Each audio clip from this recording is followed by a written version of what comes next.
Welcome to our humble little office. My name is R. Keith Andrews. I'm a spiritual guide and paranormal adept. The journey continues today. It does continue on September 14th, 2024 at approximately 4:30 p.m. PST. Now, I've returned to this world for one primary purpose, and that is to remind people that working together, we can make this a better world for virtually everybody. Now, I bill myself as a spiritual guide because the tools I offer are the same tools that I personally use in my day-to-day life. And the philosophies of life I talk about are the same philosophies that I personally guide virtually every movement I make by. With this in mind, I know these will work for you because they continue to work for me and have worked for literally thousands of other people over the years, with varying degrees of success, depending on their own personal effort. Now, today, this week, we are going to be looking at aliens, evolution as we know it. Okay, now, with this in mind, before I get into it, we have Eternity Eternal is in with the gold. How's it going, Eternity? Glad you could join us. And Wool Rider, nice to see him with the silver today. Hope things are going well on your end. And we scroll down. Of course, we've got Storm Run in the background. And I'll tell you, he does a fabulous job of keeping the problems out of the way.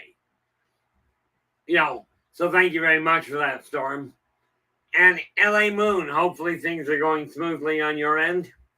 I know they're about to get screwy in very short order here. Renee, you are in with the bronze. No, my apologies. Joe Stewart, you are in with the bronze. And Renee Andrews, you have come in with honorable mention. Welcome aboard, guys. Now, I'm going to start back at the very beginning, but we do have a bit of a crossover happening.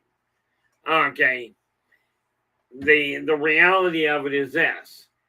I've been looking at what I'm remembering, and constantly asking myself, has my imagination just gone completely out of whack? Because a lot of this information is being translated into the Ilderbachtian Chronicles. Or is this solid memory I'm just using the writing to get across? And here's the conclusion I came to.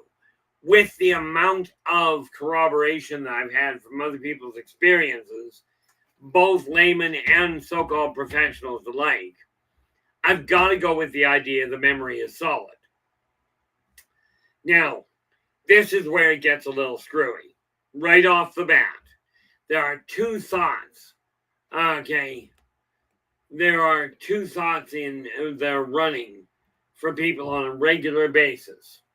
Okay, and that is the two dividing concepts of creationism, which all kinds of religions follow, and evolution, okay, or Darwinism, which is something that is a whole other field, and they have been at odds with each other forever.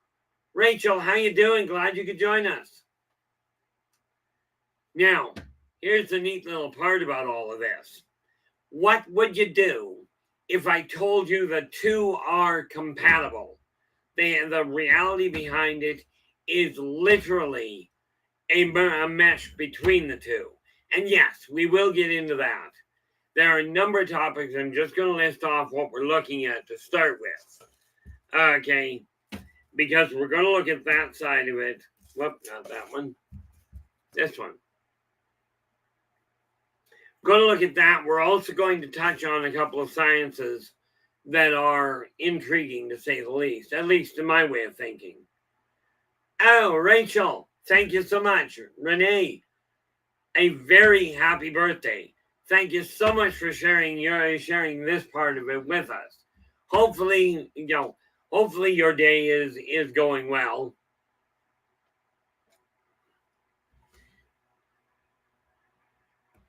Oh, Nathan, I did not see you come in. Glad you could join us. Yeah, Renee, I'm going to ask you the same question that my father used to ask me every year. Okay, Do you feel any older today than you did yesterday? No, we are not going to ask for your age.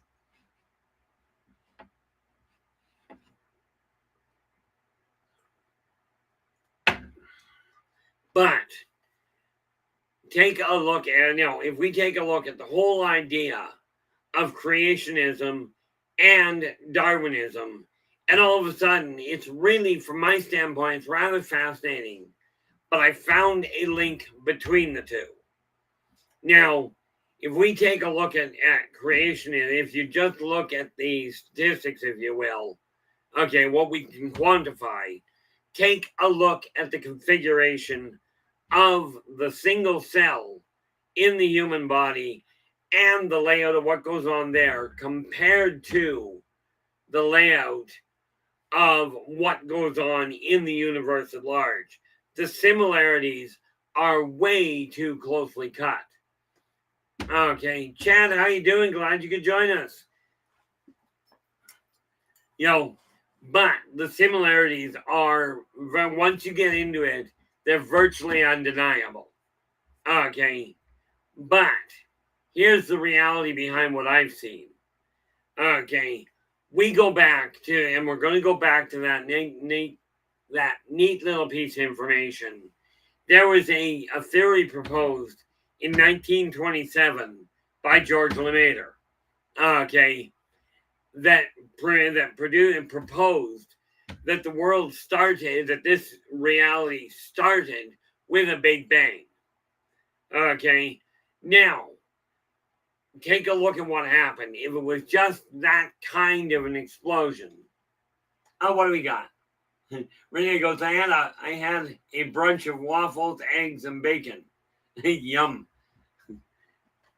I actually just dug out the pancake mix the other day.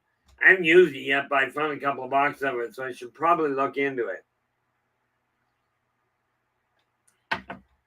But no, I mean, that's an excellent brunch. Of course, I'm a firm believer that food works. But hopefully your day has brought at least some of what you were hoping for. The Big Bang is theoretically one sudden explosion.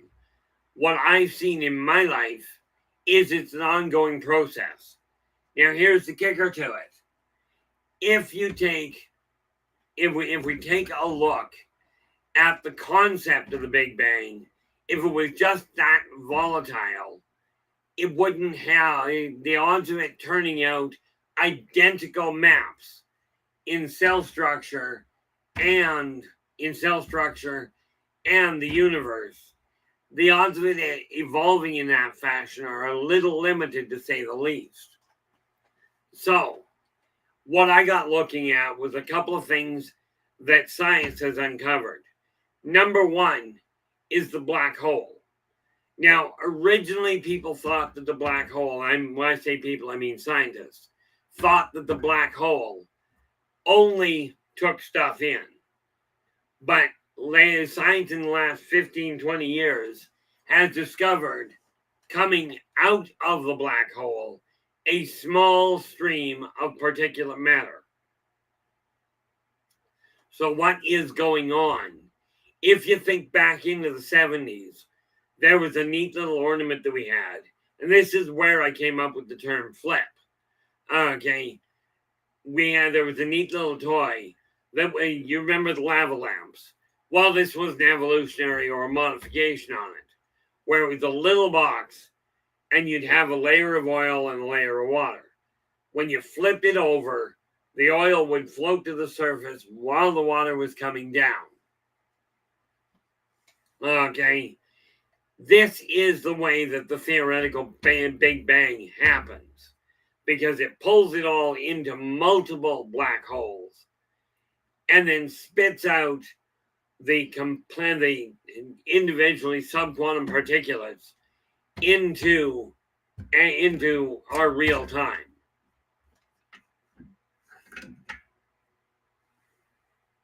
Joe just going, I actually thought a lot today while outside in the sun collecting wood about that night in the cemetery a while back, and what you said, Keith, about it being the Talon landing. Yeah, I mean, that was remarkable that you managed to get a first-hand view of it. And we are going to be dealing with them.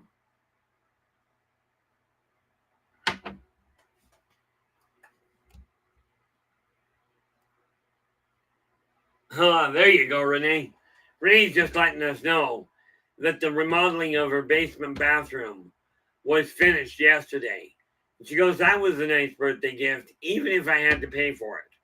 You know, I found the same thing and it wasn't a question of paying, when I took the time to clear out all the clutter, the majority of the clutter in my room.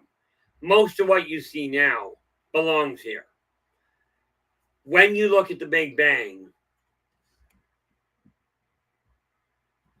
I'm going to go back to that. I'm going to get back to the Big Bang, but here's the thing.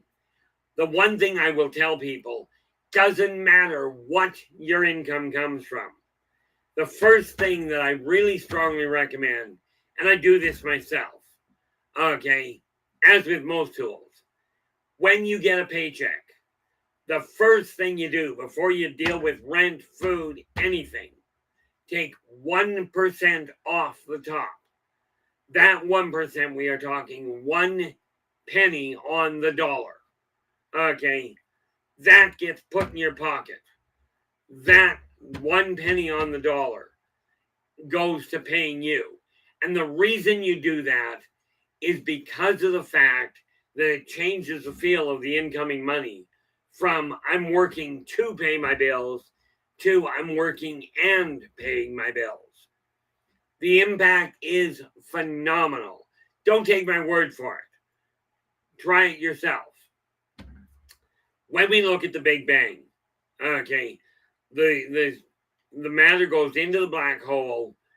It is not a journey you want to take because it pulls almost everything apart. Okay, and I only know of 2 things that can get through the black hole intact. I know of 2 races that do it. The Zerziks and spirit itself, as in your actual soul. And we can get into the discussion of whether the soul's real, etc., etc. Okay, that's one of those discussions that is complicated at best. But all that particulate comes out in bits and pieces.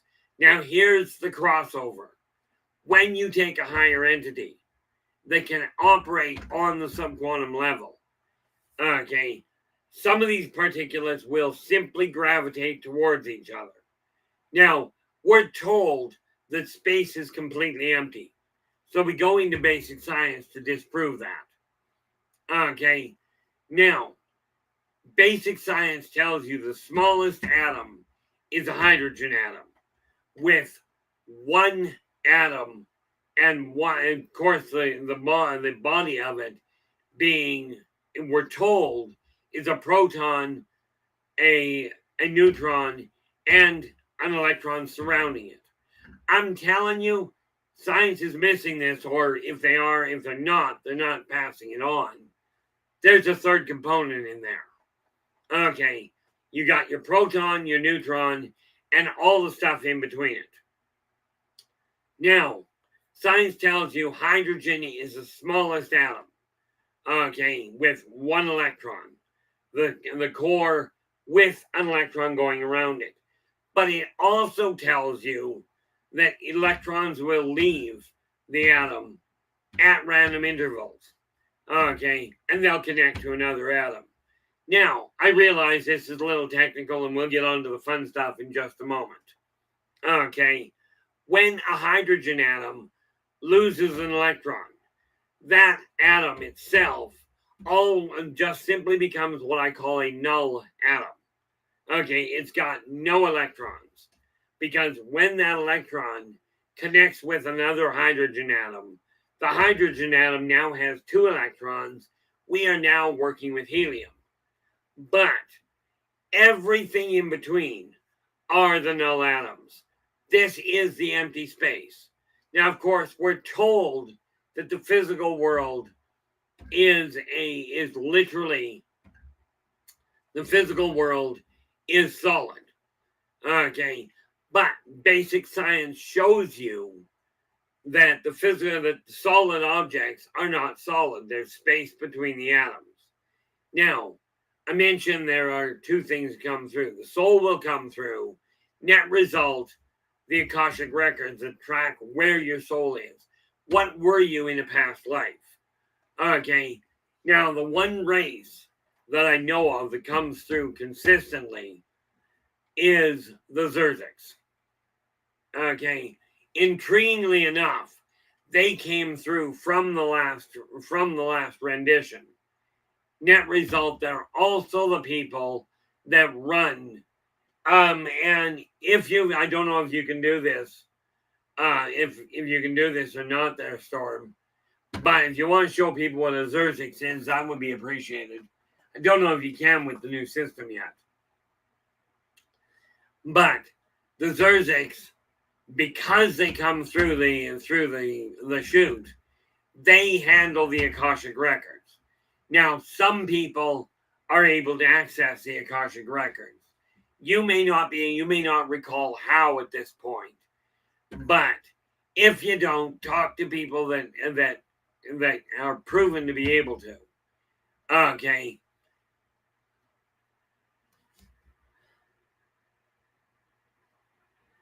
That we can do there, Storm. If you can pop up a picture and we'll show what Joe's talking about. And by the way, Joe, I've already started putting that book together. Joe is asking if it's possible. We just changed systems, so I'm really not sure yet. There, Joe. I'm working on it. Okay. Well, we'll get those up when we can. No rush there, Storm. It's just one of those things we're going to have to evolve. No, that's one of the things I'm going to have ask Storm to evolve. But the Zerziks came through. They handle the Akashic records. That tells you where you come from.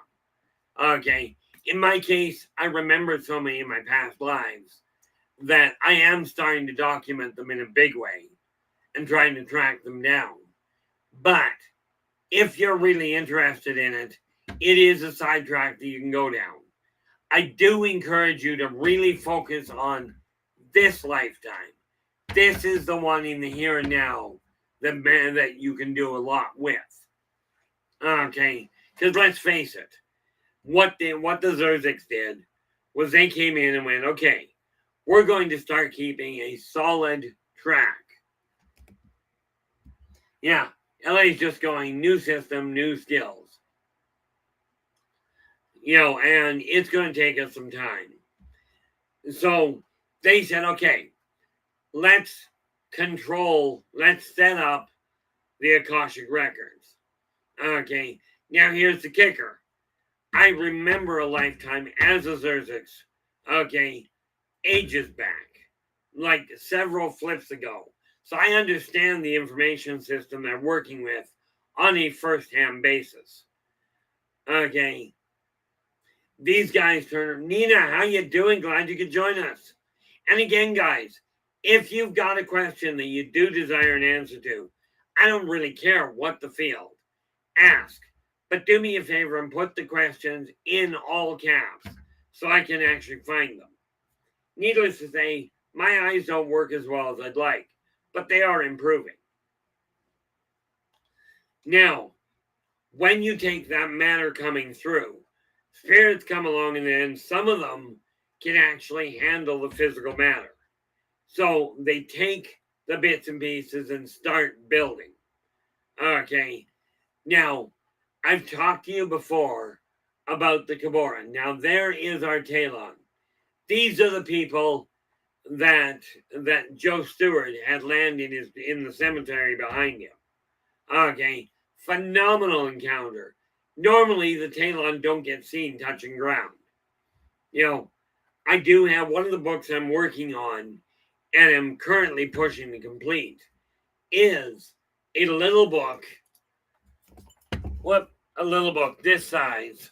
Okay. Called Meet the Talons. Now, that picture, okay, they are, as they appear, kind of look like ants. they do spin web.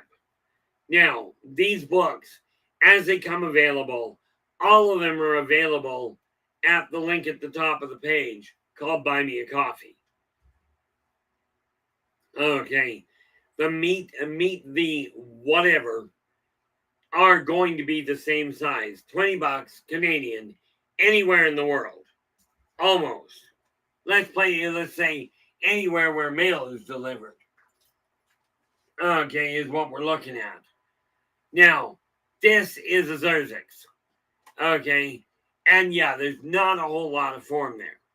But these are the guys that handle the Akashic records.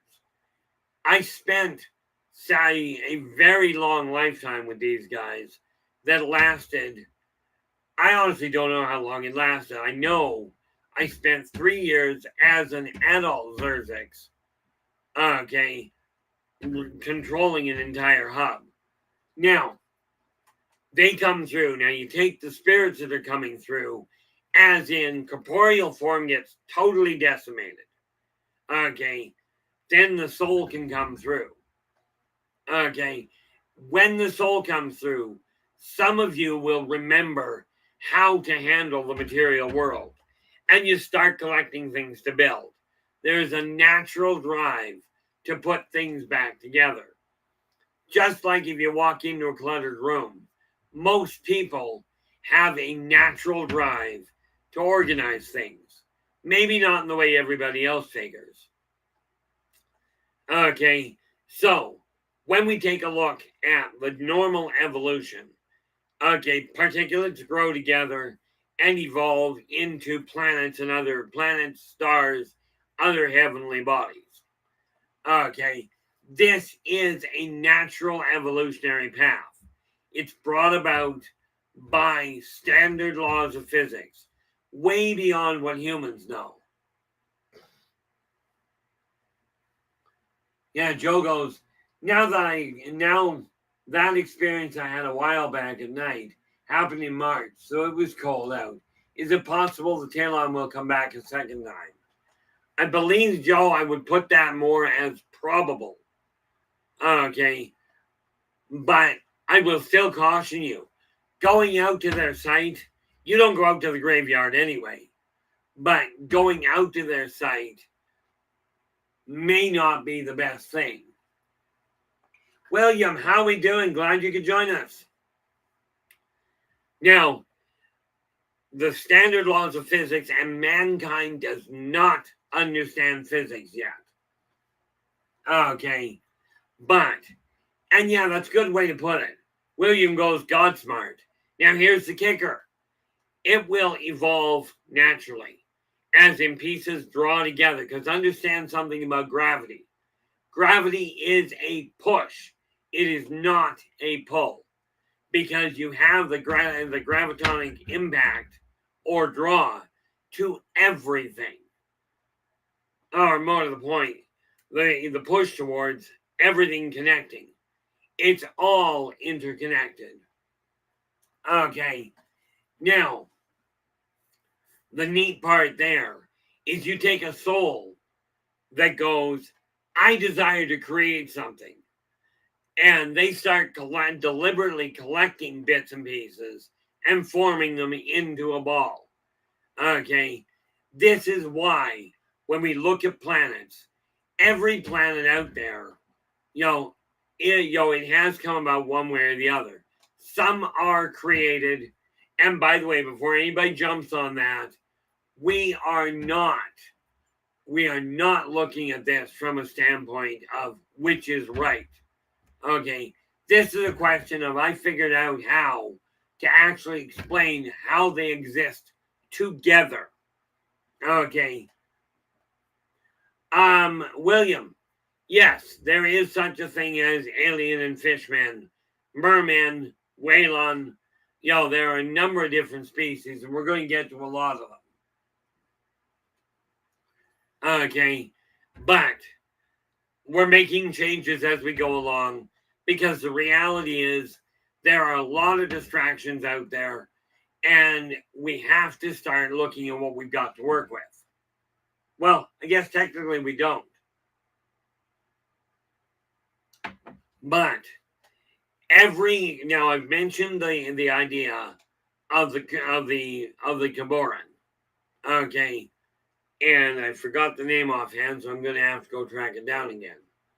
But the Caboran are living planets. Earth itself, what you know as Earth, Mother Nature, Earth, Mother Nature, you may know her as Gaia, as a number of different things. I know this planet we're sitting on as Itza. That is the name she gave me. Okay, one thing I have found, okay, and this is just a blanket for people, okay, there are two things that I have found in life that apply to everything. Okay, I've told you I'm not an expert. I've told you I do not know all of it. Here's a real simple issue. I know just enough to know I don't know enough. And the more I know, the less I know. Now, compare that, because there is nothing that I've run into that doesn't warrant questioning. Now, every Caboran, okay, every Caboran is a planetary body. Okay, and yes, in the second printing of Races of the World, I do have their evolution. Okay, every Caboran is a planetary body, but every planetary body is not a Caboran.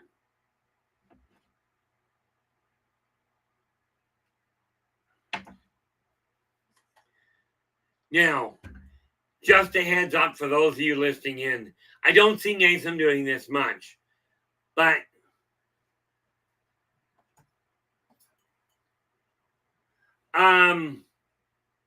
okay. William's asking why spacecraft, why? I think you misspelled something there, because what I see there, what you typed there, William, is why you're toughful, car or spacecraft. Now, I don't know what the word was supposed to be, but here's the thing. Space is there for us to evolve, for us to remember all about who and what we are. And that's a very complicated question. But as the worlds are built, some by natural forces, as in they are pushed together, and just like pieces of a puzzle, they lock together and then more add to them.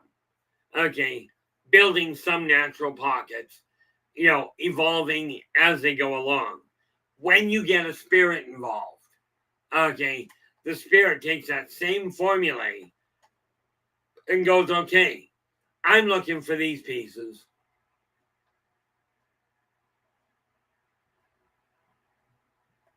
Oh, William, that goes into an absolute nut house. In a nutshell, okay, and I'm just going to leave it at this because we're going to stay on the other side of this. In a nutshell, William, when we look at the military and robots, understand what humans are calling artificial intelligence is intriguing, but it's not intelligence. It's a very intricate program. I've run into what you would call robotic or artificial life forms that have true intelligence. Okay. And one of the things we have to look at when you take a look at the souls, okay, many are building the different planets. Now, in our orbit, like in the orbit around Sol, our sun, okay, there were many different people, and I'll use the term people loosely. They weren't human, okay, built different parts of the solar system. Okay, Earth and Mobius, by the way, is on the far side of the sun in the exact same orbital path as Earth. Okay, so from Earth, you will never see Mobius. Okay, and by the way, yes, NASA does know about it. But Earth was built with the moon. Okay, as a way, it was done by trial and error almost. A number of different planets have been built with varying configurations. But when Earth was put together, it was built, and because it needed a modified atmosphere, even though plants have evolved without becoming Gamoran, Earth was built with a very specific purpose.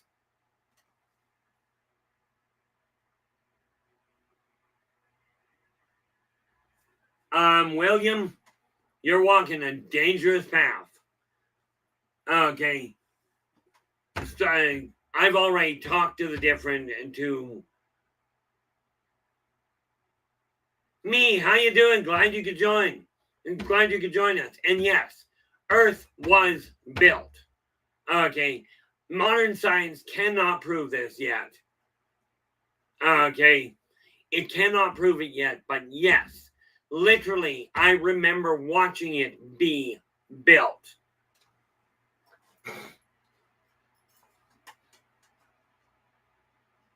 Okay. Basically what it boiled down to there, and we were just getting into that, so nicely timed.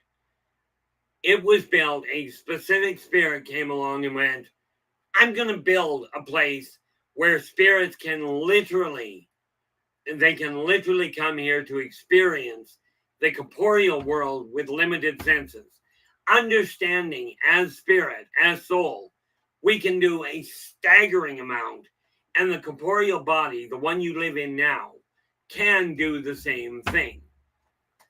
Okay, so it was built with an energy source at the core.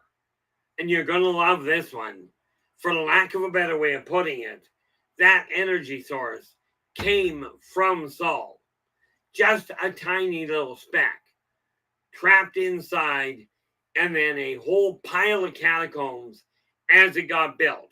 Now understand, every planet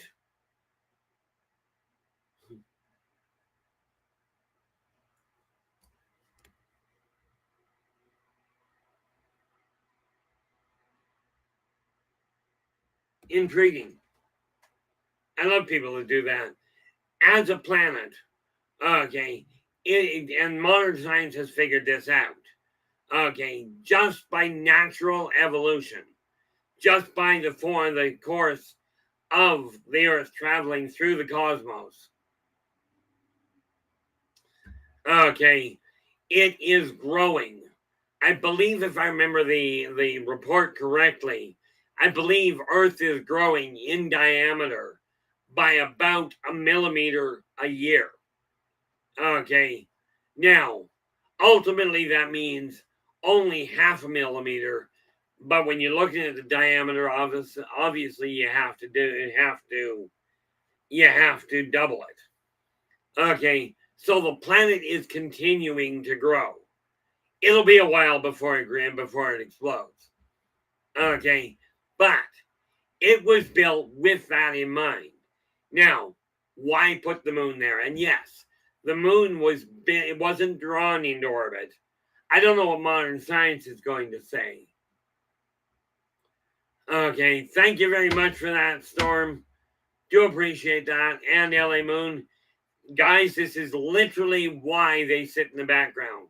So I don't have to worry about it. Okay, now, Earth was built, of course, to have a corporeal body grow. It was decided with Earth, okay, with this planet, it was decided to build it to operate on an oxygen system. Okay, so this is now, because of that, to make sure that the atmosphere or that the weather works, the moon was built in place. Okay, now there's some neat little things going on with the moon, and we'll get back to that in a while. But the spirit that came along, first and foremost, she turned around and pulled using the laws of physics. Okay, the ones that actually work.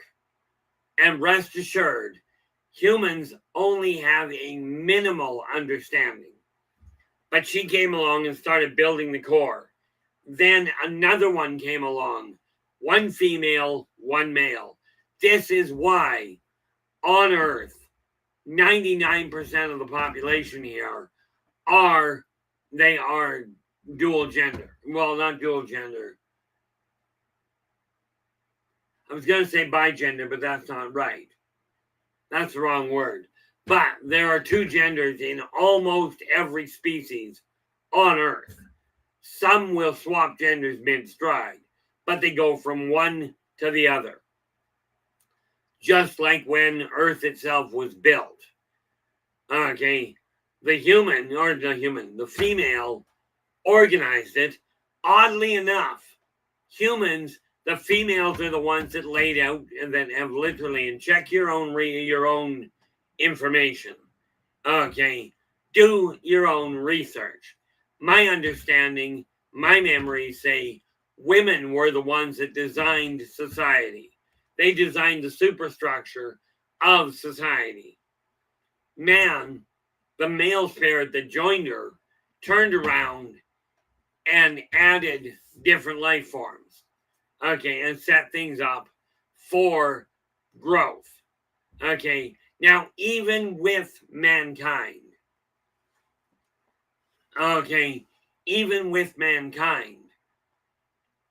women have been responsible because they were the ones that stayed home.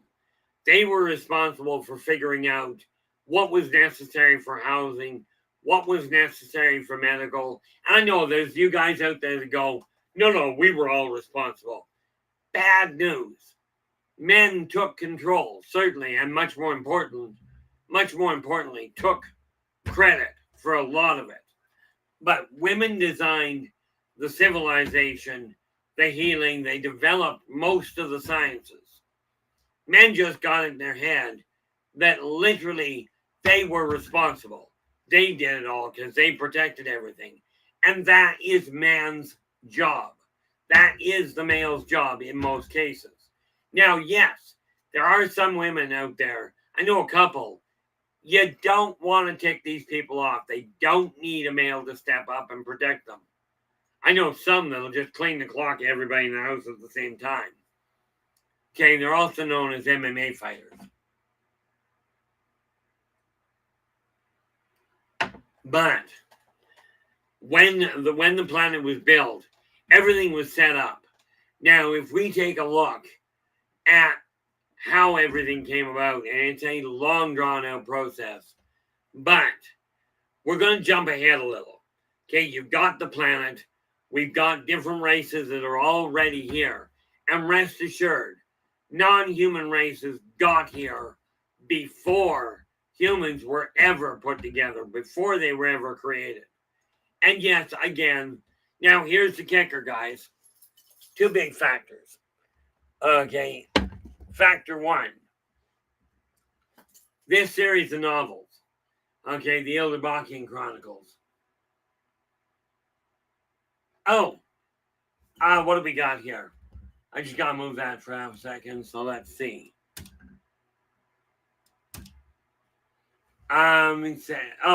Renee's asking Keith, I know you believe in a God, but didn't create the earth. I know that's number one. Yes, I believe wholeheartedly in God and in Jesus Christ. By that definition, am I a Christian by that definition? Yes. But God did not create everything. God set the stage up. Okay. But what mankind sees as a God did create the earth and the moon. Okay, but the one that I talked to that is responsible for all of this, and like I said, I tell you, you don't have to believe me by any means.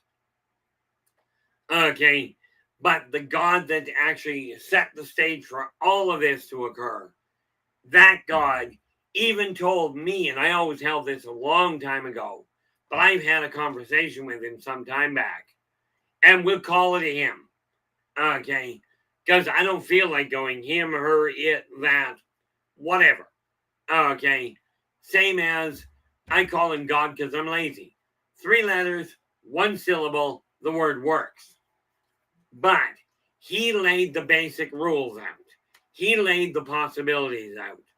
But what mankind calls God, okay, did create the earth, did create the moon, okay, but mankind doesn't understand how it works yet. Now, this is where it gets a little intriguing. And this is what I was mentioning originally. I question my own memories. Okay. In here, in the Elderbachian Chronicles, the first 3 books I just finished writing, like completing the writing, save 2 journal entries and 1 report inside the story. But the story itself, for Return to Paradise, I am happy to say we got about 30 pages left of edit to do. Inside the Chronicles, all of this is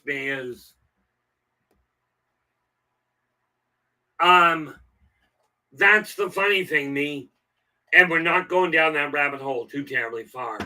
Christians, on the whole, do. Problem is, they don't behave that way. And that's where I'm going to end that. Okay. Myself, I believe in God. I believe in Christ. I also believe in a combination of, as you put it, monotheistic God and the multiple deities. I don't know what it's called as far as that goes, but we're going to get to those in about 10 seconds. Now, what do we got here? Now, here's the thing. Evolution happened, and new races came on board. Okay, spirits started taking form. Okay, taking physical form. And as that happened, okay, we had an interesting situation arise. First and foremost, as mankind evolved, religion was developed. There we go. Thank you, Storm. Storm just goes, that's polytheism. I believe in both. And they are, and you'll find as we go along here why both work. Everything is connected in my experience. Okay. So you end up with a race getting built here so that spirit could come down and experience the physical world in a corporeal form with limited senses. Now, I'm not going to go into the proven evolution of religion or any of that. I'm looking at what I know. Okay, not what I've read. And let's be clear on that. Now, they evolved.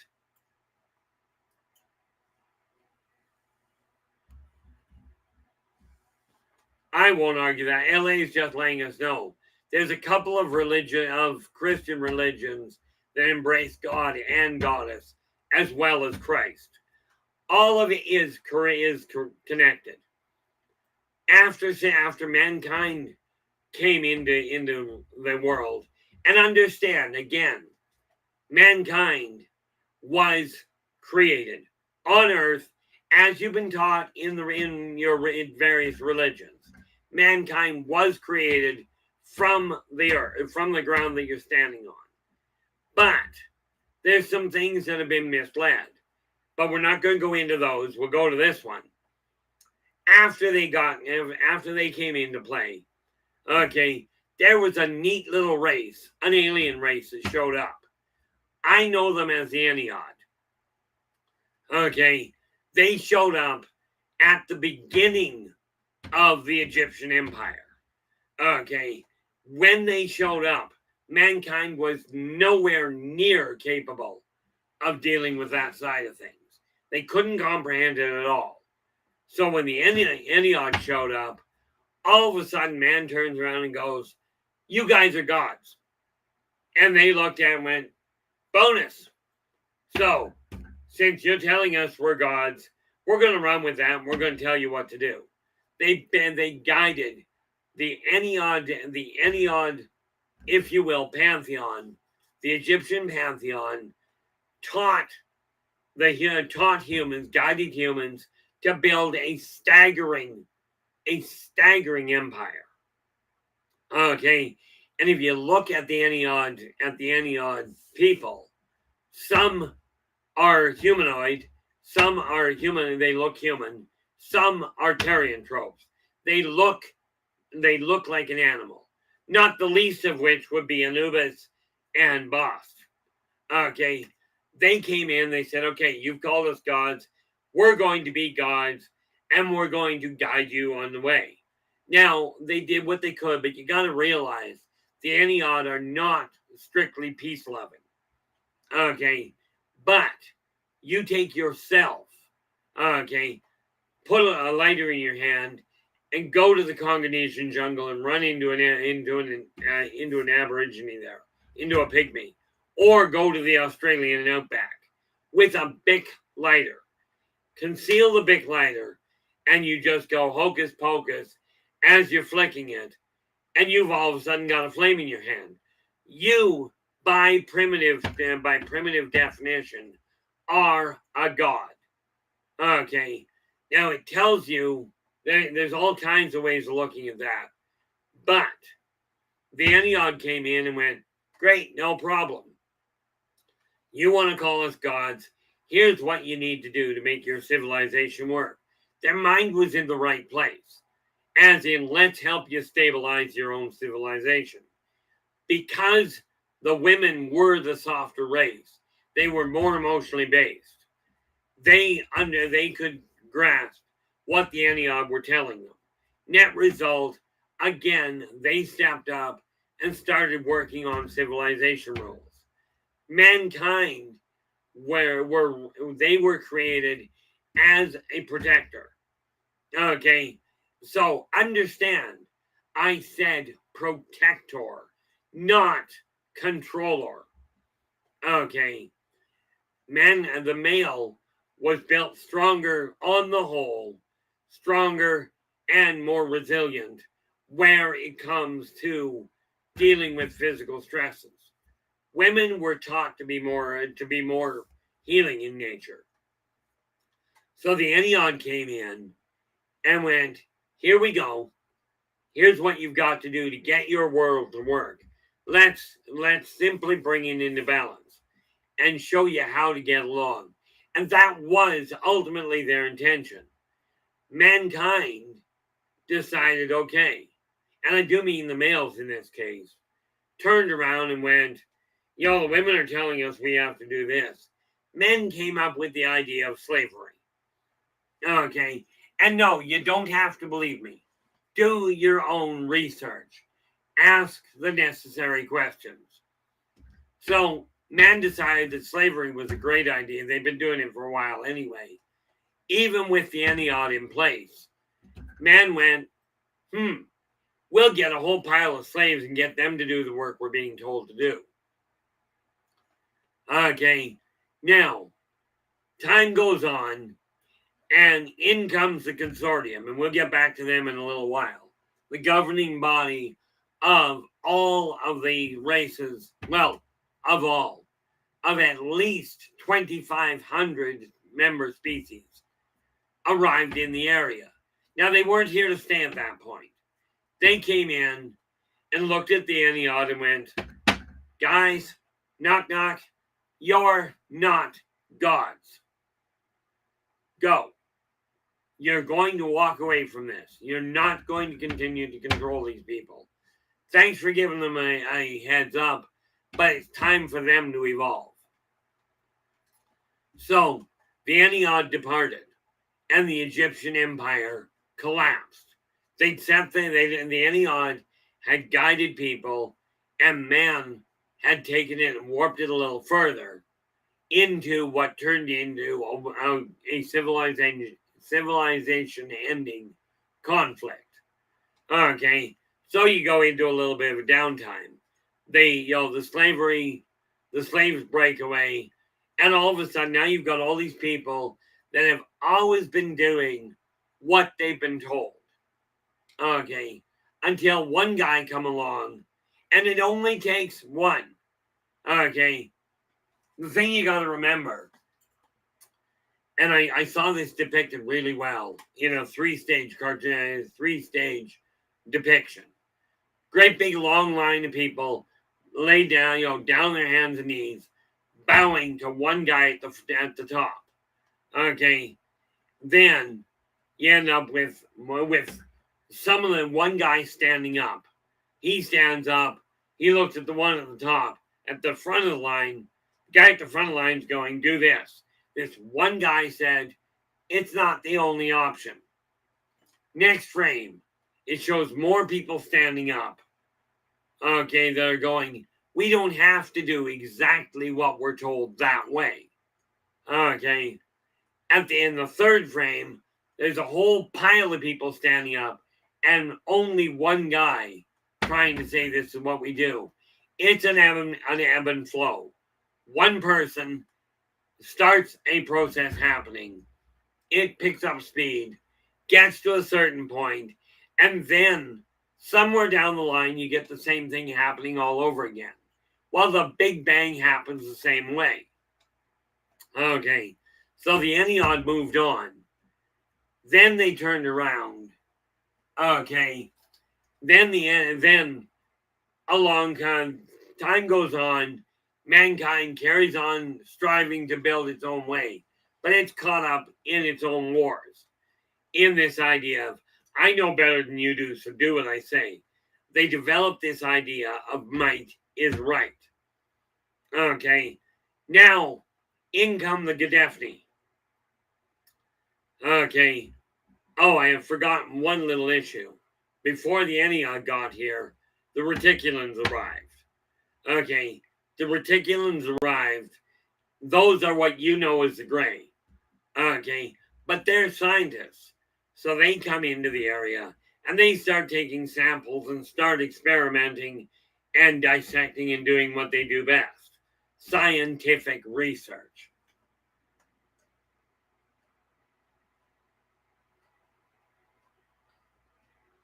Well, I'll trust your memory on that more than mine. I don't recall even where the Essenes came in.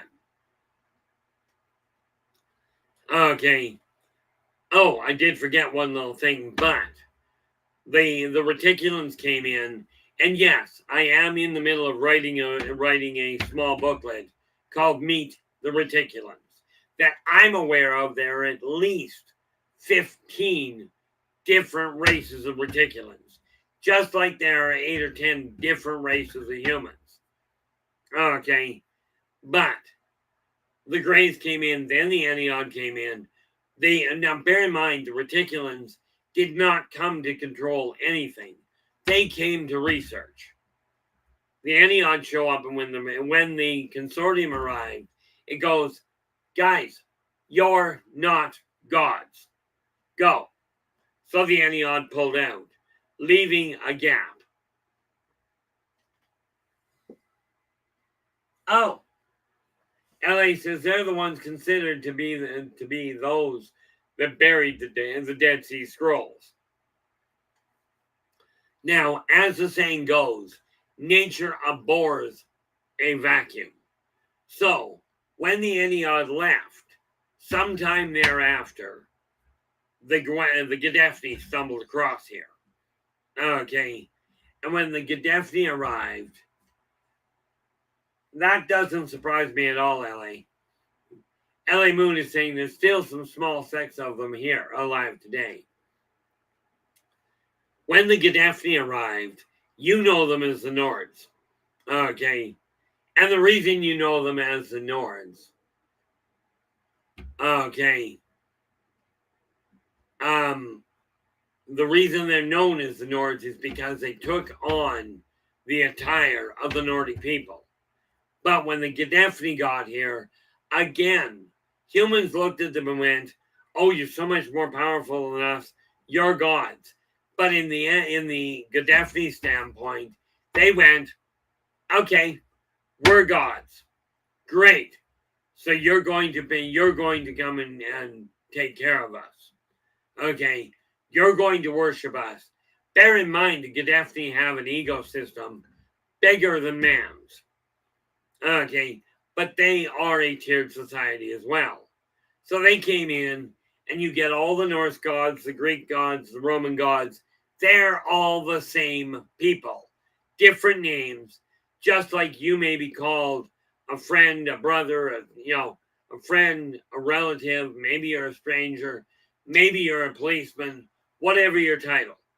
Okay, you're known by many names, so were the Gaddafi's, but they handled 3 different civilizations.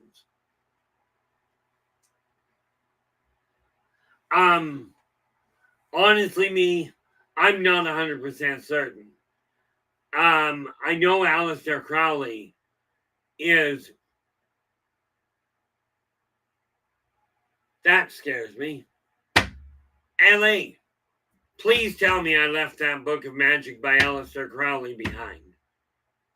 I think I did, but I don't feel like going over to double check. You did. Oh, perfect. Thank you. But the Gaddafi took over. They lasted for ages.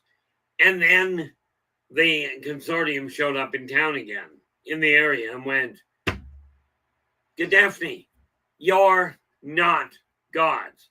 This has already been forbidden. Get off the planet and leave these people figure it out. Okay, so all of a sudden, these gods vanished virtually overnight.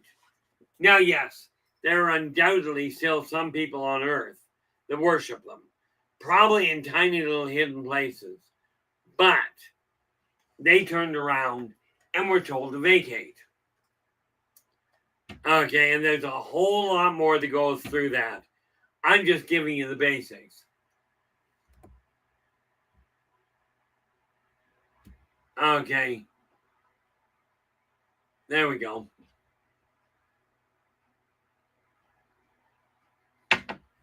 Okay.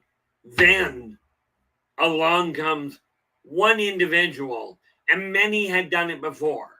One individual comes along and says, hey, be nice to each other.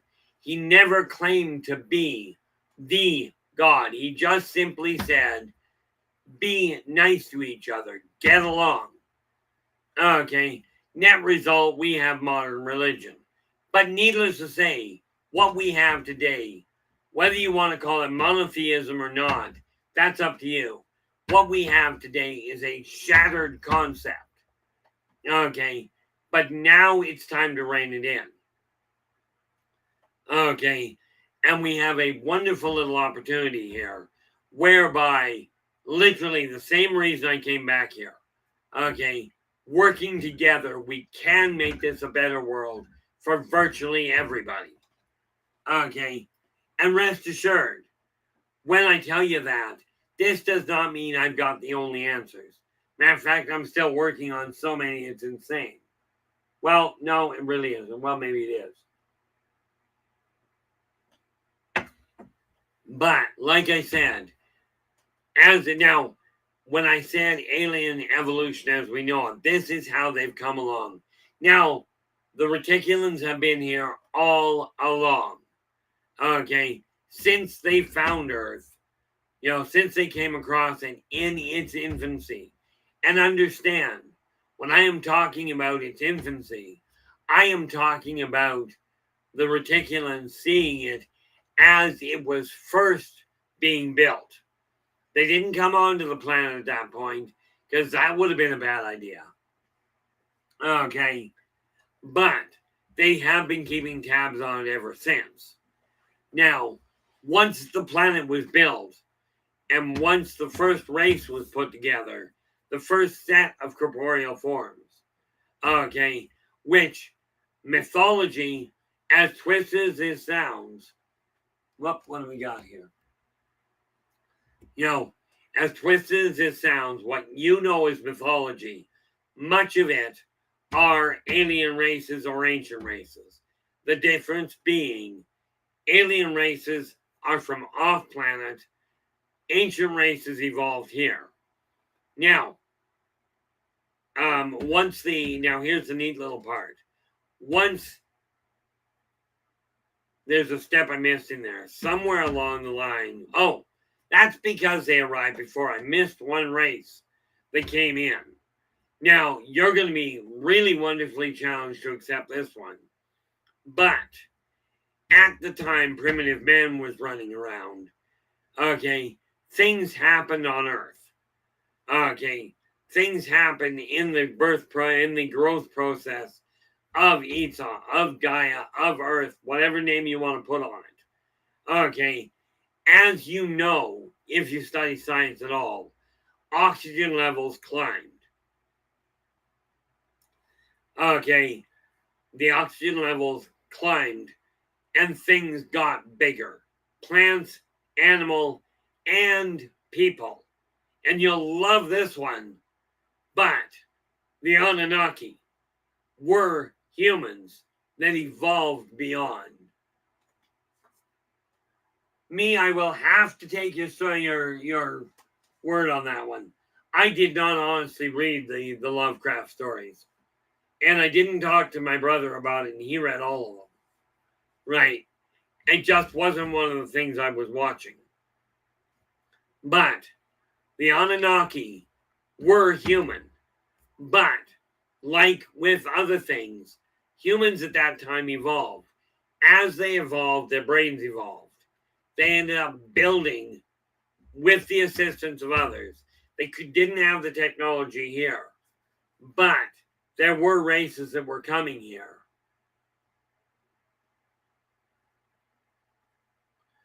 Okay. There were other races that were coming from off-world that chose to help the Anunnaki build a ship. Okay, because the Anunnaki were ahead of the game. When they got here, they knew they were going to outgrow this planet. Okay, and they still had curiosity, but man was here.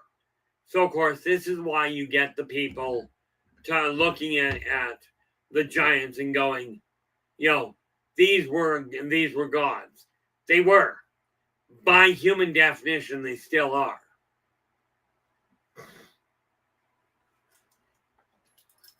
Okay. Now, yeah, there's something about that there. LA's going, Lovecraft is generally assumed to be fiction. Funny part is, in his day, so was Gene Roddenberry. Funny part about that is we are now living in the leading edge of Gene Roddenberry's world. But the Anunnaki, they knew they couldn't stay because they were way too proportionally outsized. So they left. The ones that grew to be the Anunnaki had a starship built for them, got on it, and without the consortium telling them they had to leave, they got onto their ship and took off. Now, when you take a look at this, people have claimed for a long time now that the Anunnaki are on their way back in on a 3,600 year cycle. Now they're coming back into orbit. The funny part about it is people are looking at this planet coming into the area and going, it's on a 3,600 year cycle. Problem: if a planet were to come into a solar system, and it's happened to be 4, if it just comes in, it is going to turn around and destroy the entire electromagnetic field, the gravitonic field that holds the solar system together. Unless that planet is a ship with gravity dampeners. Now, I will tell you the Anunnaki are returning. They are not returning to take over. They're not returning. Nobody's coming to sort out this planet. That's your guys' job. But the Anunnaki are coming back to see what was left, what mankind did with what they were given. Let me ask you this. Do you think they did well?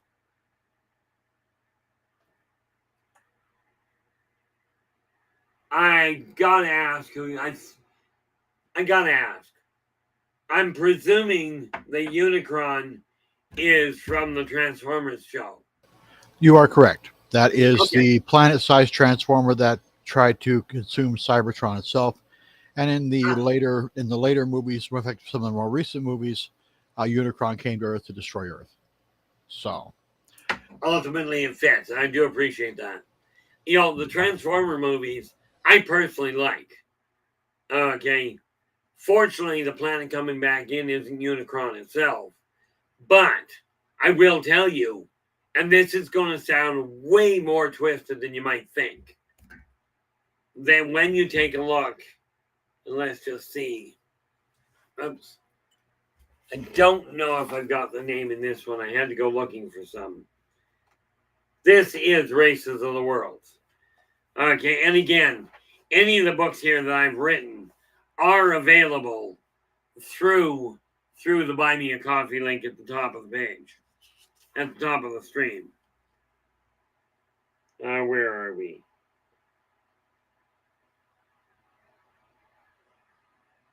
Bingo, the Xenon. Okay, essentially the Transformers. Basically they are humanoid. They are human formed mechanicals.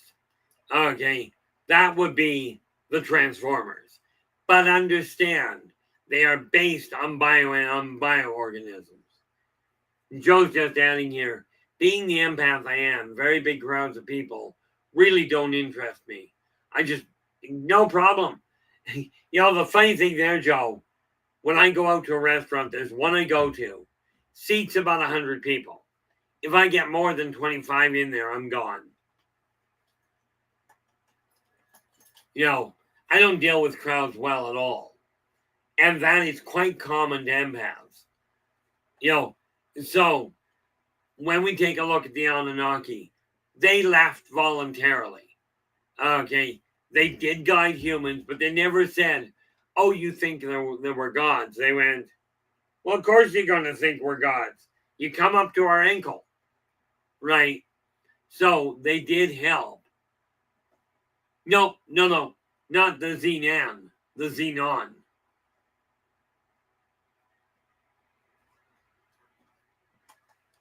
You know, the Anunnaki looked at the little people and went, well, it's understandable you think we're gods, but here's a neat little problem for you.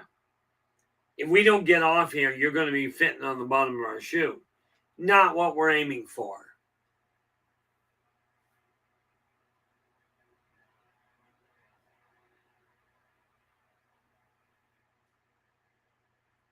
Ultimately, you know, it's funny. What I came to understand is seeing a God doesn't make you go nuts. It becomes complicated when you start trying to understand what drives them. Mind you, I go half nuts trying to understand people. There's the Xenon. Thank you very much.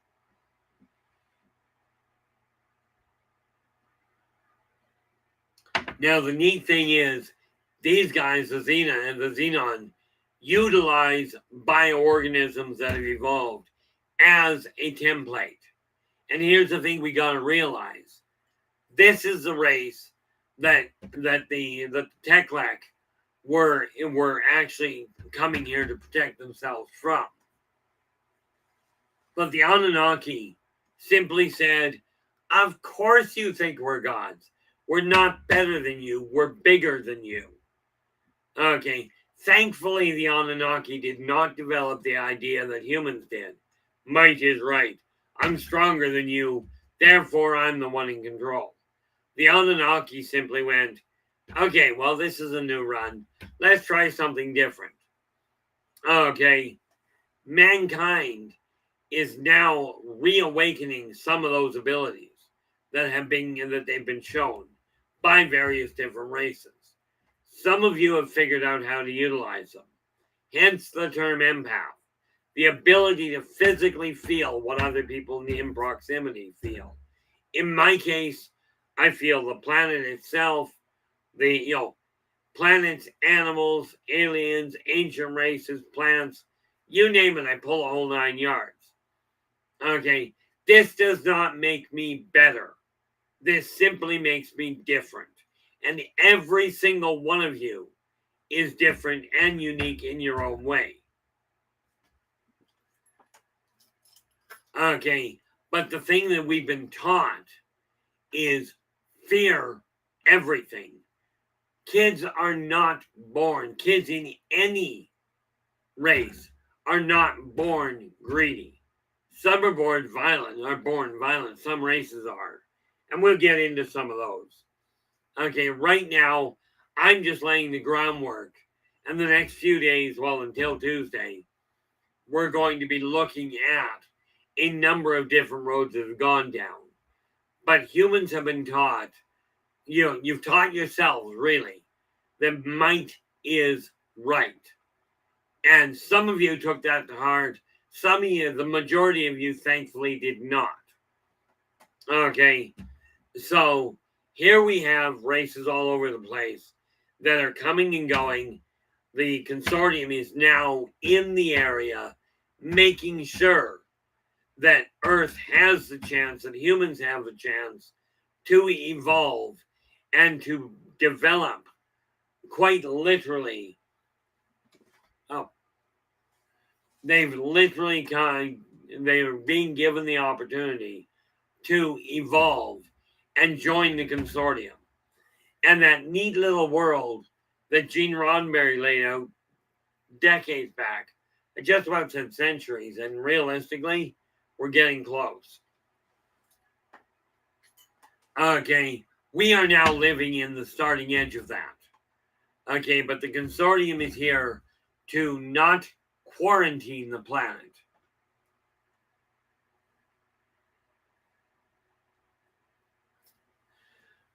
It is not a question of quarantining the planet. It's a question of making certain that nobody comes in to take over the planet. Because contrary to mankind's belief, no, we do not have the capacity to fight off an alien or an ancient race invasion. Not going to happen. Not yet. Okay. Mankind has a phenomenal imagination. Okay. And one of the things that actually developed as a result of the changes taking place here, okay, is the double helix. Now, the funny part is, I took one look at the double helix when I was a kid, and I went, there's something missing. There's another strand that mankind is not seeing. About 10 years ago, maybe a little longer, some of the lead scientists on Earth, some of the lead human scientists on Earth, discovered the triple helix. And it's that extra strand that's got the keys to telepathy, to physical manifestation, psychokinetics, pyrokinetics. You get the picture. Okay. Now, my understanding is real simple. When we take a look at tarot, okay, now, humans are not the only people that had seers. Every species I've run into has developed seers of their own. People that saw beyond the norm. Okay. I like the term I got told, which was sensitives. Now, the fact that I can deal with the number of races I do and the number of different people I do is because of the fact I don't look at the physical body.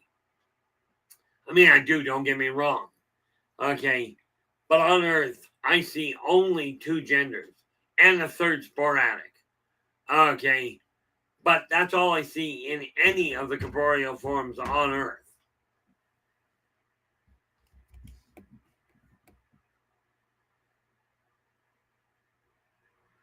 That's a brilliant idea there, Rachel.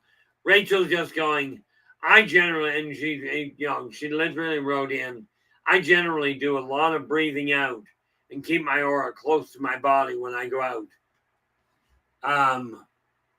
When I go to the store, it helps. She goes, it helps, Joe. I will tell you, I can confirm that. Okay. Unfortunately, the fact that I can feel people on the other side of the planet makes it a little tricky, in my case. Does this mean I see everything? Not even remotely close.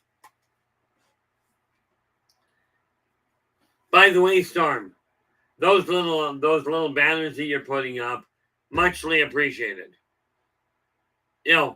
Again, guys, this is a work in evolution, and Storm is the brains behind this evolution on the technical side. Intriguingly enough, LA Moon is the inspiration between the evolution here. Anthony, how you doing? Pardon if I pronounce your last name wrong, my apologies. But what I'm looking at is Anthony Sains. Hello from Denny's in Las Cruces, New Mexico. Glad you could join us, Anthony. And yes, that said, here's a real neat little flash for you. Not this year, but I'm already, me and myself and my other half are already planning sometime next year on coming back down to Las Cruces. Okay. We decided when we were there this year that we're going to make an annual run down there, if at all possible, given the time frame that scheduling can be worked out. And the reality is, by the way, Anthony, if you've got any questions, absolutely ask. Okay, but do me a favor. But if you've got questions, put them in all caps so I can see them. It's not called shouting in here. We can safely say, there we are. I can safely say LA is the backbone behind my spiritual refocusing. Not from what I believe, but literally in how to communicate and how to try and balance things out in striving to put things in balance here. But mankind has been given a lot of guidance. Now it's time to start remembering a couple of things. One, there is little that is beyond your ability. Okay, whether you believe you can do something or you believe you can't, either way, you're likely to prove yourself right. Okay, now I am not better than anybody. I have one thing going for me, and I keep sharing this because it does seem to help. And that is these 4 words. If you haven't done so already, put these 4 words on your fridge. I am worth it. Okay. These are the 4 most powerful words I've come across in any language regarding building self-esteem, self-worth, self-motivation. You get the picture. Now, I personally have that one that I built by wood burning, but I've got that same sign on the windowsill in front of my desk here. Okay, I've got one on my fridge and one on the front door to my apartment. And the neat part there is I still get people asking me about those 4 words. Why do I have them on my front door? Well, I've got them so that anybody walking down the hall still gets that reinforcement. And this is why I encourage you to put it on your fridge. Because it's the one appliance in anybody's house I've run into that everybody, if you walk into the kitchen, everybody reads what's on the fridge. Even if all it is the emblem. Okay, like the identifying mark that tells you what brand. Okay, now here's a neat little thing. So many people over the years, because of the way society has evolved, with this idea of might is right. By the way, might in today's society is not always physical. Have you ever run into somebody they think faster and they go, oh, because I know more than you, I'm better than you. I got news for you. Nobody is better than the next. Okay, you're all of literally equal spiritual value. Yes, some of you have talents and are better equipped for certain things. There is no way on the planet I'm going to start looking into trying to build a house. Primarily because if I drive a nail straight, I'm doing well. Okay. Yeah, and quite frankly, if I drive a nail straight, I did it by accident. I hit it intentionally, but more often than not, I bend the thing over.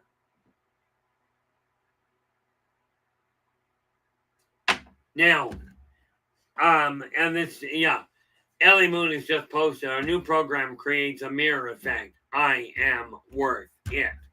This neat little pendant here. My other half gave it to me. Okay, my other half gave me this one. Did I miss something? Possibly. Oh, there we go. Storm's just informing us that Nathan and the Quantum Show comes on tonight at 10 p.m. Eastern, which is, by the way, 7 p.m. Pacific. Okay, absolutely drop in and give him a listen. He's got some phenomenal topics to come up. Okay, I know I'm going to do my best to drop in. Think I'm going to. I may miss the first hour, but I am going to come in anyway. But this little pendant, okay, on the one hand, my other half gave me a pendant with the footprints from the poem Footprints, but she put on the back of it a modified version of I am worth it. On the back of this pendant, it says, you are worth it, which I thought that was great. But I mentioned I will be starting a program on October 5th. I have a tendency of getting ahead of myself. Okay, but I am developing it, and it really depends on how much interest I get as to what I'm going to do, as to how quick it's going to come to light. But it's getting developed now. Funny part about it, Jonah, how you doing? Glad you could join us.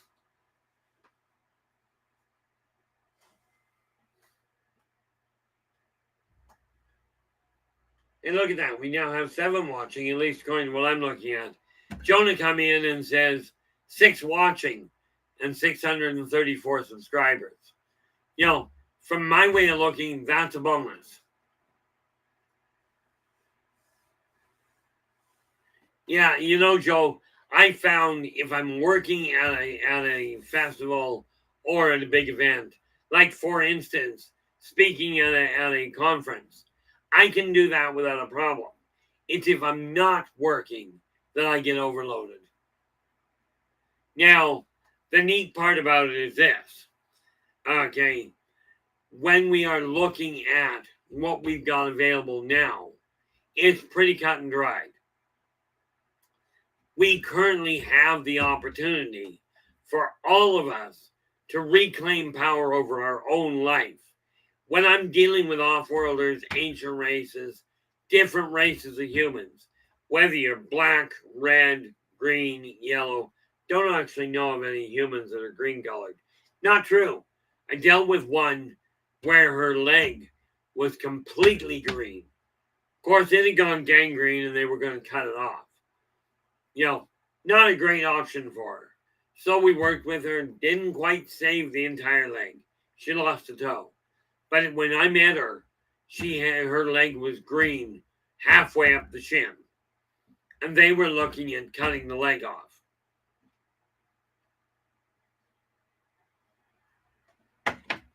But what we have now is an opportunity to open your heart and start looking at everybody you know as an equal. You may have skills that are better. Maybe you're taller, maybe you're physically stronger. Okay. But everybody has a strength, everybody has a weakness. It's time we start focusing on the similarities, which is why this stream is called positive perceptions. Okay, we look for the similarities, for the connectivity. Okay, the free magazine, Positive Perspectives, is literally free. Okay, and again, all of that, if you go to the top of the chat room, you'll find the link to buy me a coffee.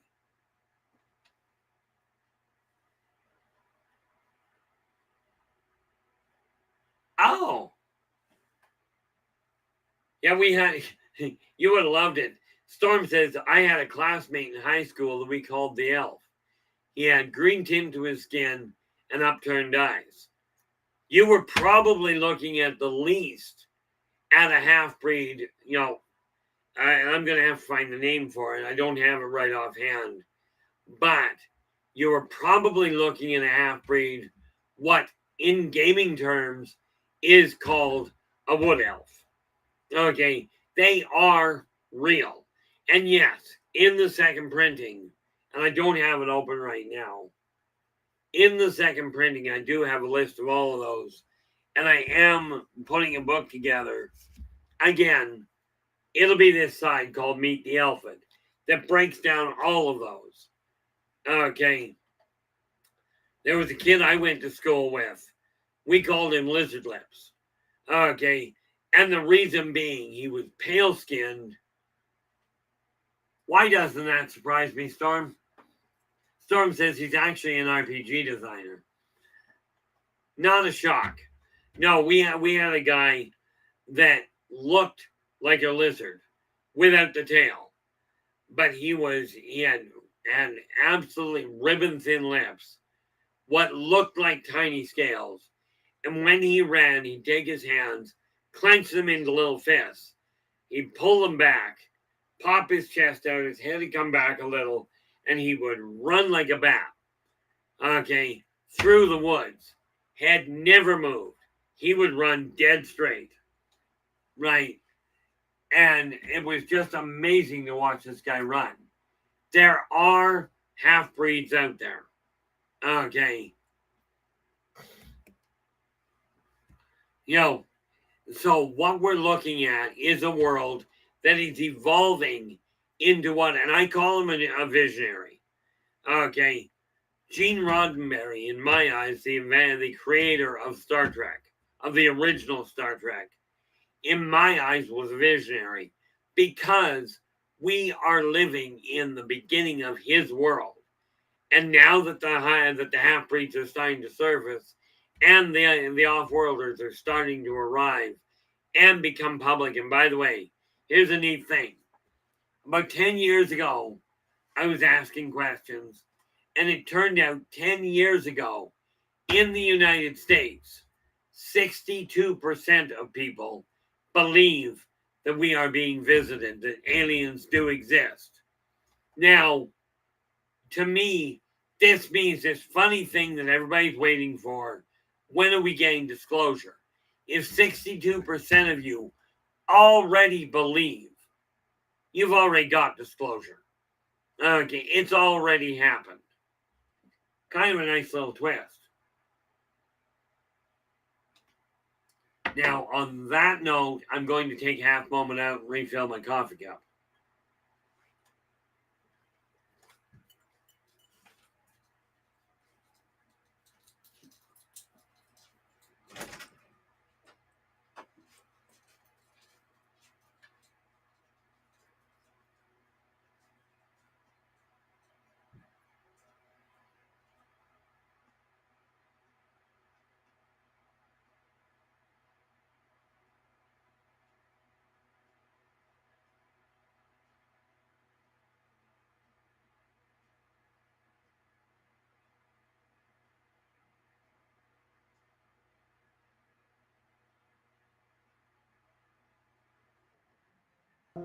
Let's all go to the lobby.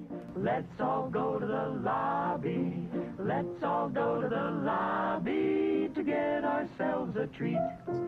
Delicious things to eat. The popcorn can't be beat. The sparkling drinks are just dandy, the chocolate bars and the candy. So let's all go to the lobby to get ourselves a treat. Let's all go to the lobby to get ourselves a treat.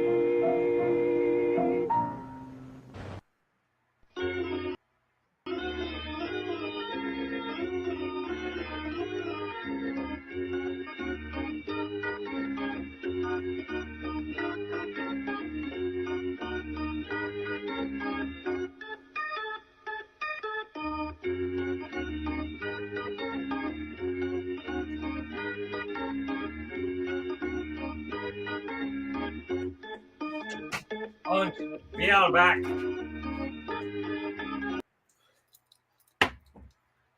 Figured I better do that. And yeah, just as I was hanging out, LA let us know that we are down to we are at the 30-minute left mark. Okay, and again, guys, if you've got questions, absolutely pop them out. Okay, get them into the chat room. I will do my best to answer. Okay, finally got things organized in a lot of ways, but I've had some hiccups like most people do. Life has a bad habit of getting ahead of itself. Okay, but everything I'm working on is for the same purpose, to help bring this planet back into balance. And yeah, I question quite regularly how that is going to be possible with the number of people that are going in a direction based on what you've been shown. Now, we cannot, and no species I've ever run into can change what you've already been through. But we can, working together, as you've seen, we come in, people come in here, and we absolutely encourage more. Bring your friends, enemies. I look at people that are problem that have been problem in other rooms, and go, okay, maybe you've caused a problem in another room. I'm not going to hold that against you. In here, we've got very clear boundaries because this has to be a safe place. Okay, now I know I keep looking behind me over here. Up here is real common, but I have entities going through this room all the time. For those of you that are wondering if you're seeing things, you're probably seeing something that's actually there.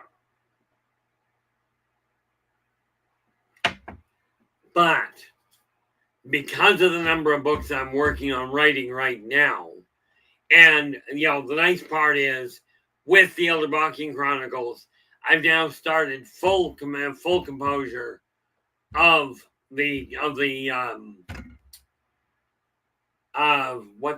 compendium for it. But that's going to be at least a decade down the road because they got to get the other books written. But at least I am reining things in at this point. Now, one of the things we got to look at with evolution and the alien races, okay, yes, there is no doubt in my mind that you will start seeing more people coming in. Now, here's the kicker. Some of you are going to look at it and go, well, how are we going to know if they're alien? Lots of people claim it. Okay, you got to remember, humans right now are still very fear-based. Okay, as evidenced by the number of you that go, let's shoot somebody, there's something I don't recognize. Let's shoot it, let's kill it and figure out whether it's friendly. This doesn't work well. I don't know about you, but I can tell you if somebody even points a weapon at me, I'm not looking at the friendly side of things. Okay, we've got to, one of the things we have to realize, half-breeds,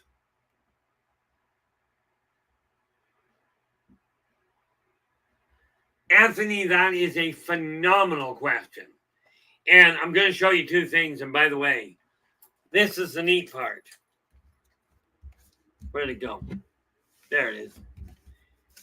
That question. And yes, I'm going to show you. I've got a book called Believe in Your Finances and Follow Your Dreams. But here's the kicker. Okay. I'm not just going to tell you buy it. I'm going to tell you this. Number one, whatever your money is. Now, Anthony's asking a very important question. How can I manage money for life spending? Because I always end up with no money in pocket. Okay, you require two things. One, some source of income. And that source may be government, doesn't matter. Okay, but here's what you do. One little question I gotta ask you before I go much further. Do you know how to track where your money is going? That's a very critical factor. If you don't know how, you can either call me through the consulting, or, and this is free, go to your local bank, ask your financial advisor to help you lay out a simple set of books. These guys are trained to track money. Okay, but you got to be able to track it to pull this off. Okay, that's first and foremost. Now, number two, you literally, when money comes in, doesn't matter how much, take 1% off the top. Will Ryder, how you doing? Whoop, in and out. Glad you could join us, Will. Take 1%, 1 penny off every dollar. Put it in your pocket. That is your mad money. Okay. And that literally is what you use for, you put that together so that you can start buying coffee every once in a while. Okay. That is the money you don't have to worry about. It's mad money. But what it does, what it does is it changes the feel of your income from I'm working to pay my bills to I'm working and paying my bills. Okay, that's first and foremost. Definitely keep your eyes on the road there, Will. That's first and foremost. Second thing, why, pray tell, do I have that?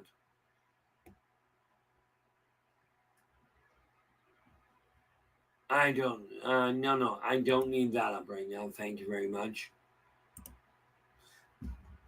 My virus scan just popped straight up in the middle of my screen going, oh, you're protected. I'm like, great.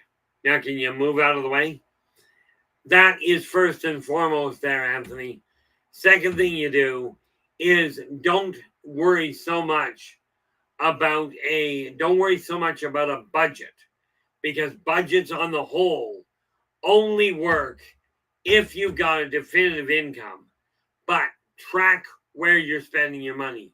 Literally sit down and lay it out. Like I said, if you don't know how to lay it out, there's a number of ways you can do it. Okay, I'm actually in the process of reprinting another one.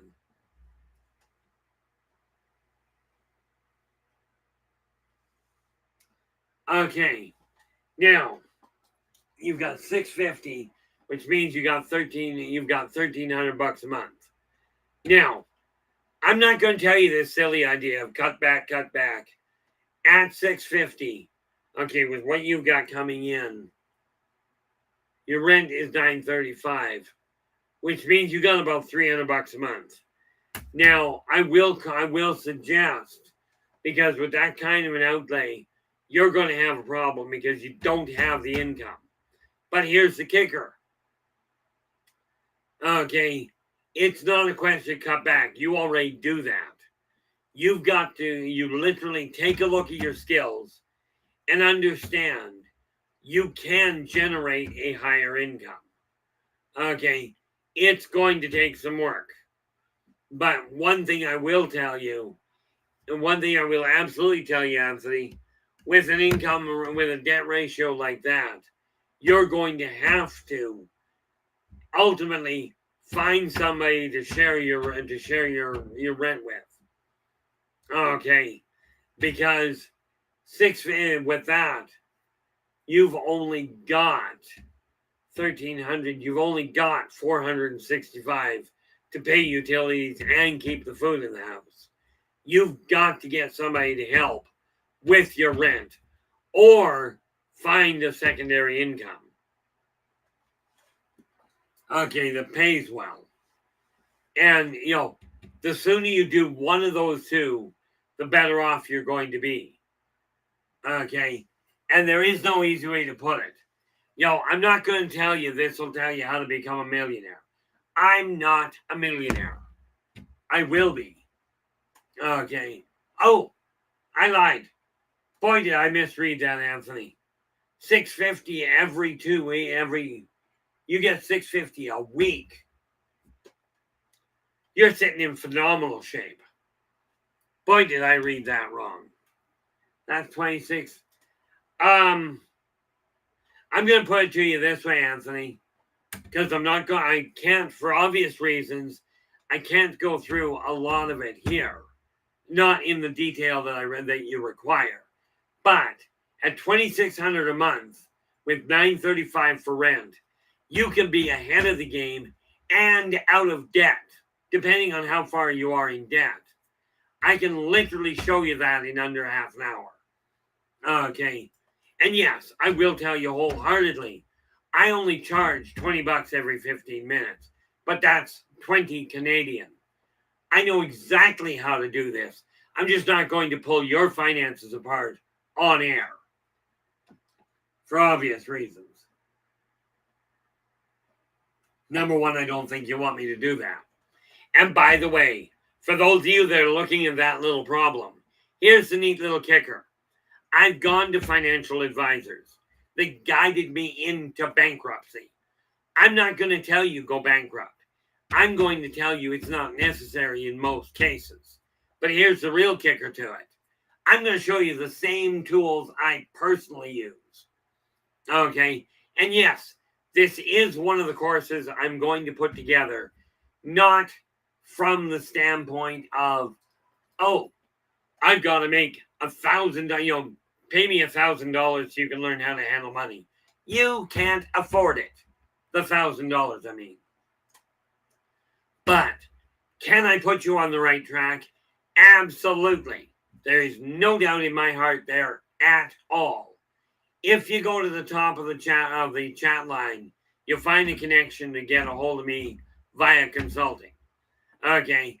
It doesn't take a lot of work. I can do it in less than half an hour, in all likelihood.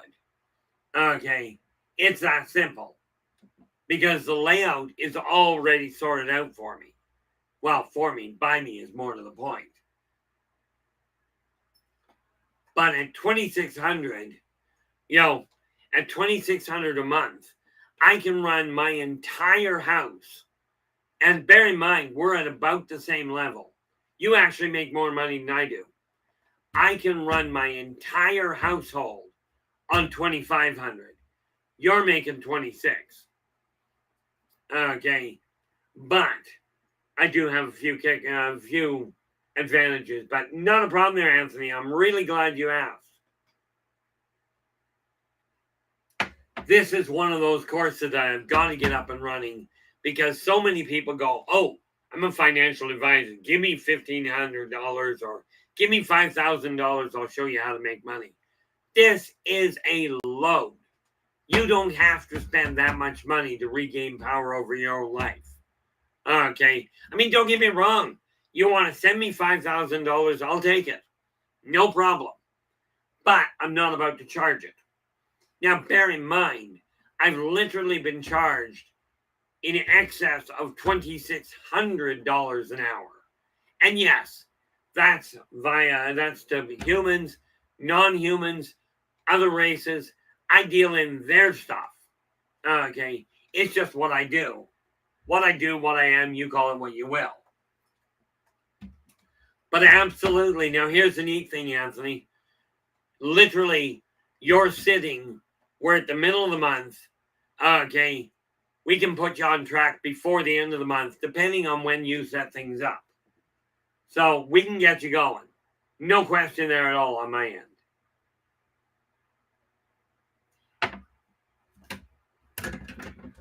But when we look at the way that our world is right now, you have all been taught you have to have money to make money.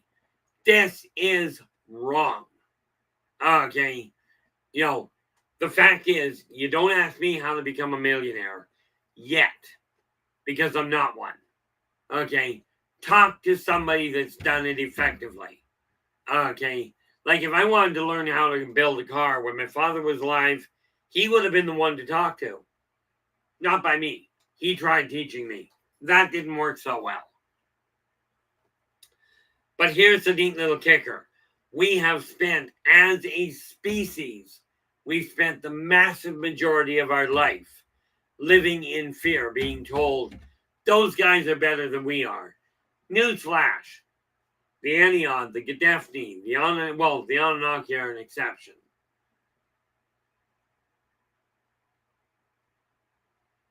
No problem, Anthony. Here's a neat little news flash for you. Kid you not, I had a chap in the same boat you're in.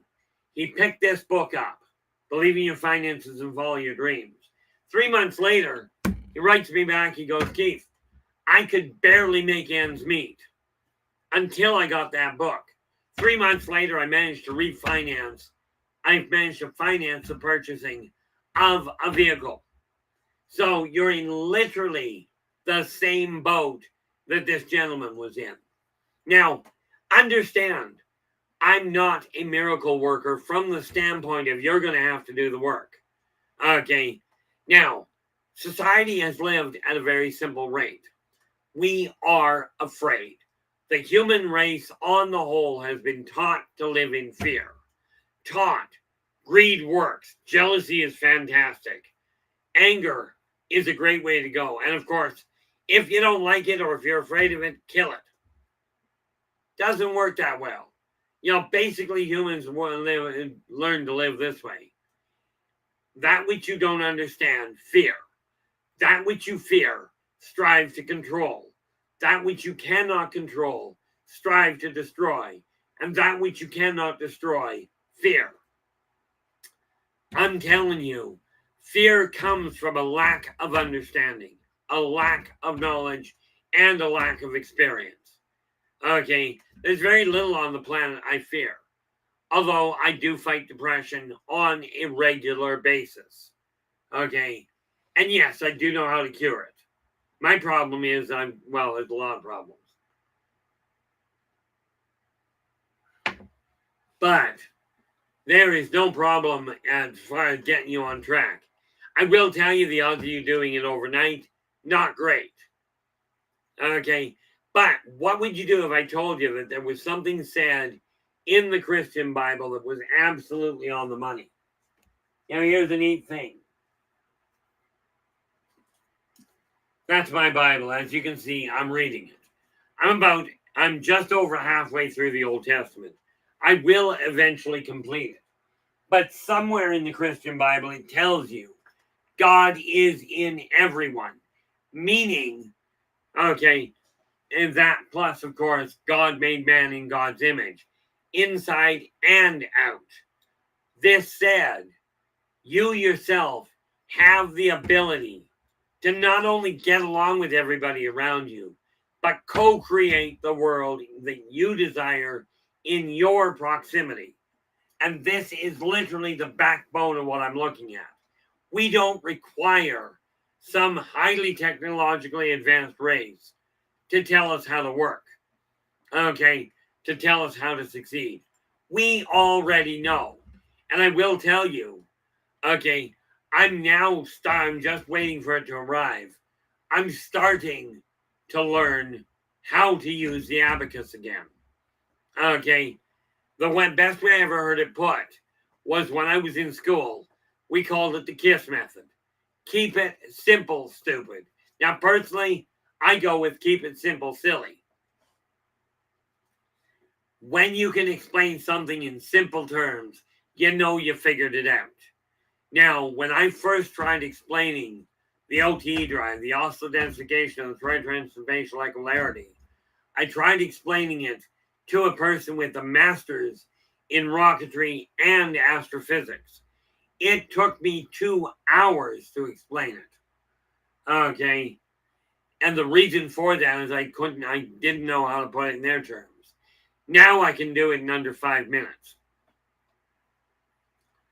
Okay, but changing your world can be done.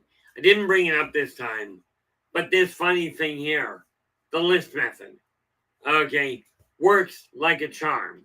When we are dealing with the alien evolution here, understand with the half breeds coming into service now and becoming more and more visible. Okay, we are on the verge of entering the next stage in that visionary view, the Star Trek world. We've already got handheld communicators. We've already got visiphones. Okay, they're already here.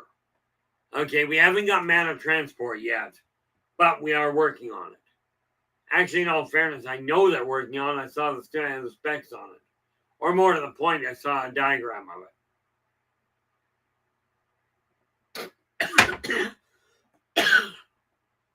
Do not breathe coffee. Doesn't work well. But where are we here? We're doing nicely. The fact of the matter is, you have the co-creative capacity to make your world into anything you'd like. Now, I'm just looking at this, and here's a really bizarre idea. And this is just being used as an example. But, where is what I'm looking for? Must be up front. No, right there. Is it? Oh, heavens. I'm looking at this. Now,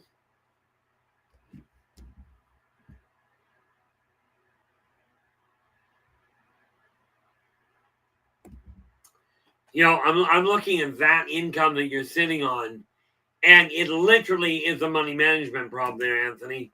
Because I'll tell you, with that kind of an income, see, if you're making 26, you can have, without too much work, what would you do if I told you, on top of getting your finances back in track, I can show you how to put savings in the bank? Okay, and I mean actual savings. But this is stuff that the so-called professionals will charge you an arm and a leg for. And then they won't tell you how to solve the problem. What they'll do is tell you, I'm going to show you how to handle your money so I make lots and lots off you. Now, on that note, I've just been notified we are at the 5-minute mark. We are going to continue this week dealing with evolution as we know it, as we've been taught, okay, or as we know it.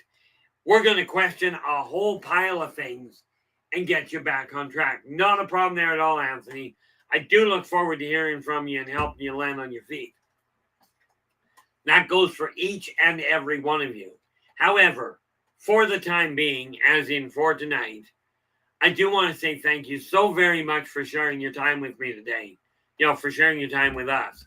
Really appreciate it. Hats off to the moderators for doing a bang-up job in keeping things running. And thanks so much for the questions, guys. I will be back again tomorrow. Yeah, I will be back again tomorrow. 4:30 to 6:30 p.m. Pacific. Okay. And I will see you then. Until then, do take care of yourselves and each other. And for pity's sakes, stay positive.